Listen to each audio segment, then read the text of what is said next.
Obama made a deal with what they call Big Pharma. That's the lobbying group for the pharmaceutical industry. And the deal appears to be that the pharmaceutical industry coughs up $80 billion in savings. In other words, extra profit that they were going to make off your ass until Obama pressured them. They said, all right, we'll give you $80 billion back because we're making so much damn money anyway, right? And they spend $150 million in advertising, theoretically fighting for healthcare reform. The ads appear so far to be nothing but weak sauce. It's not like they're actually targeting the congressmen and the senators they need to. It's not like they're putting together an effective argument. They're like, oh, I guess we should have some sort of healthcare reform. That's great. Nice weak sauce ads that they're running. So what does Big Pharma get in return from the Obama White House? They get a deal that the government will not negotiate lower prices for prescription drugs, which of course the pharmaceutical industry is most interested in.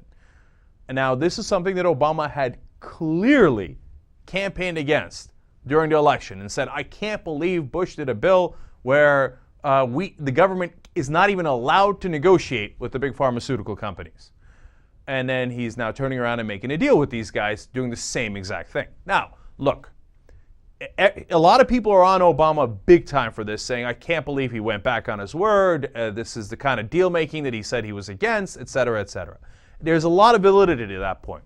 But there is validity to Obama's point, too, that this is not a clear-cut issue because he is getting $80 billion in return. And instead of spending $150 million to try to kill healthcare reform in ads, the pharmaceutical industry is theoretically spending $150 million kind of helping, right? So we're getting something in return. Now, remember what we got in return from the Bush administration? Nada. Squat. We just gave him, okay, we won't negotiate. You charge us whatever the hell you like. Apparently, we could have squeezed $80 billion out of him for the American people. Did we? No. So is there a difference between Obama and Bush? Hell yeah. And on this issue alone, on this part of an issue, there's at least an $80 billion difference to the American taxpayer that we're going to get back that Bush had no interest in. He would rather have the private corporations make the money. And is it a deal that we can live with? You know, given that we're trying to get this healthcare reform package passed and these guys would fight tooth and nail against it. Man, it's a deal I'm really uncomfortable with. But I get why Obama made the deal. Now, in the end, I'm torn on where to come out with it. Would I have made that deal? Probably not. But I'm not like Obama. I would have wanted to burn their house down. I'd have been like, hey, listen, 80 billion negotiation, this, that. Here's how the negotiations are going to go. I'm going to negotiate prices with you, and I'm going to knock down a hell of a lot more than $80 billion from that price tag. And then let's see how they react, okay? But my guess is I don't care how they react. But you know what? I could be wrong. I'm dead serious about that. Obama knows politics really well, and maybe he knows the art of the possible and that my way wouldn't work. That is entirely possible. So I don't think that this deal is an absolute outrage.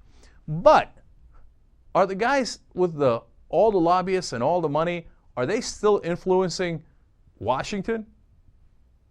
Of course they are.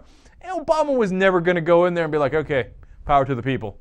Okay, lobbyists out, let's go. I don't want to talk to you. Okay, let's just try to figure out what's best for the American people. No, he was, and you might say rightfully so, he was going to try to find some sort of middle ground. And he was going to listen to everybody. And he was still going to talk to the lobbyists. And he was still going to try to do as best as he could, in his estimation, for the American people. Now, that's the generous way of looking at it.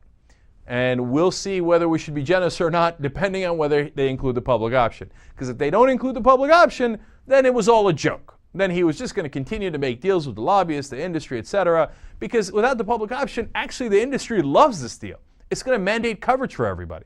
So universal health care coverage. And who's our only option to buy that coverage from? Private health care insurance. So all the people with money and power, if there's no public option, love this so-called reform. Do you understand that? So we're going to find out if Obama's full of crap soon enough, or if he actually means it. Because look, if I, at this point, am surprised and we do get the public option in there, well, then he meant it. And he knows the art of the deal, and his way might be better than my way. And that in the end, he's smart and he's savvy and he gets it done, and it's real reform and real change. And he had to cut some deals to get there, but I could live with it. We'll find out. It's a big, big test.